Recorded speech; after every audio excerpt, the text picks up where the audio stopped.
Hello friends, Tanya here, and today I am doing day 5 of the Spellbinders 2022 Advent Calendar.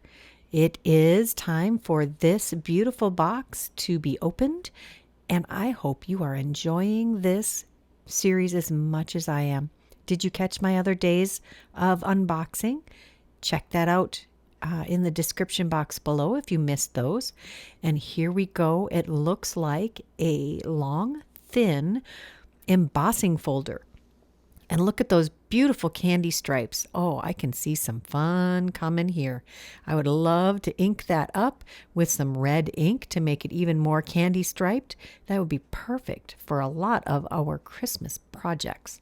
That'd be great on some tags. Can't wait to play with this. I hope you enjoyed this. If you did, please give me a thumbs up and subscribe, and come back again tomorrow for more unboxing fun. Bye-bye.